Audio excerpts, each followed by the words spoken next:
This is my first video blog for IDS 403, and it's on the relationship between technology and society.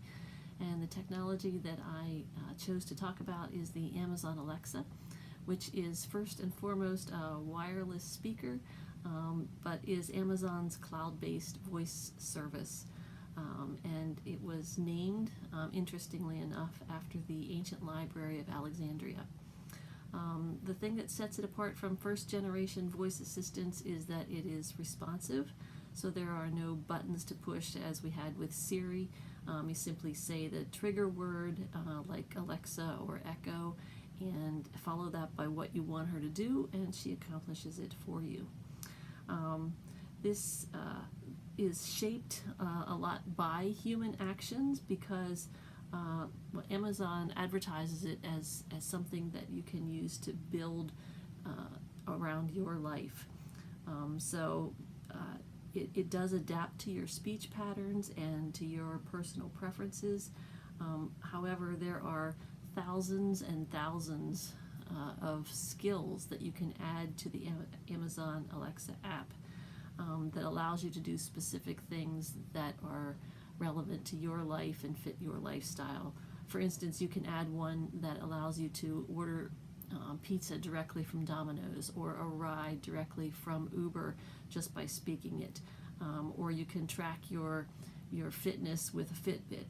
So there are just tons of applications that you can add to Alexa that fit your specific needs.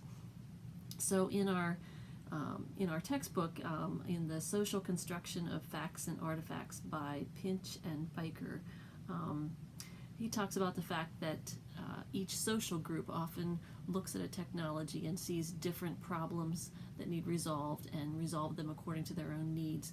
But this particular app allows people to build it, can look at those same problems from their different perspectives, and then can choose how they want to build it according to their lifestyle. For most people, this is a technology that simplifies their life. It makes it much easier to accomplish tasks without having to access a lot of other devices or go places even to accomplish what they need to do. But as with any technology, there are also a group of people who are very skeptical of the Amazon Alexa, because yes, indeed, this device is always listening and it's always recording. Amazon says that it's activated with its wake word and that it is always listening for it, but that it also keeps 60 seconds of audio in memory for pre-processing, so that responses can be situationally aware and instant.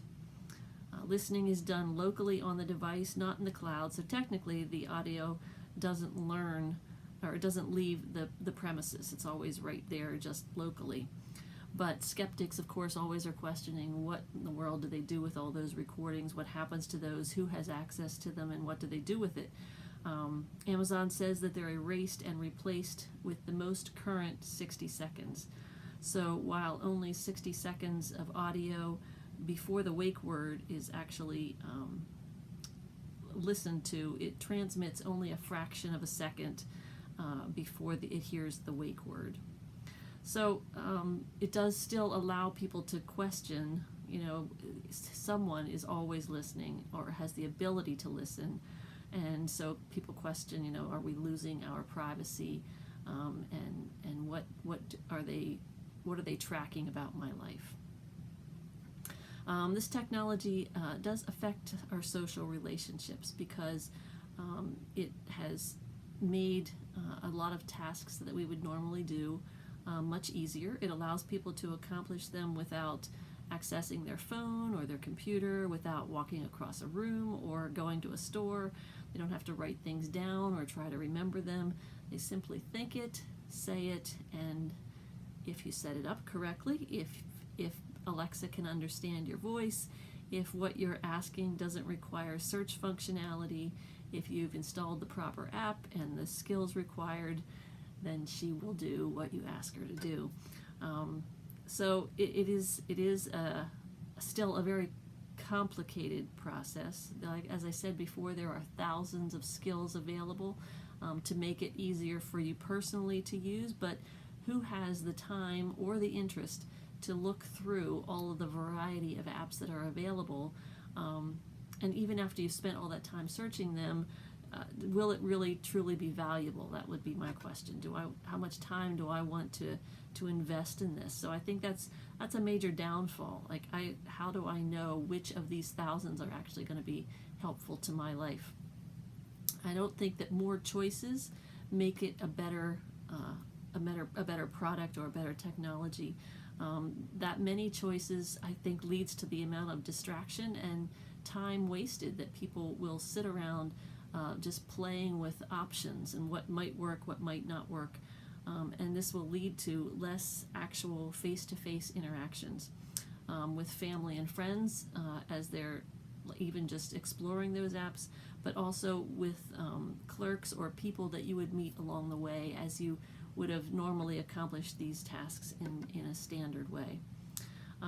So I think that this technology will eventually lead to people interacting more with technology and less with people. It will seem much easier to just, again, say what they want to have done, and not have to actually engage in the process themselves.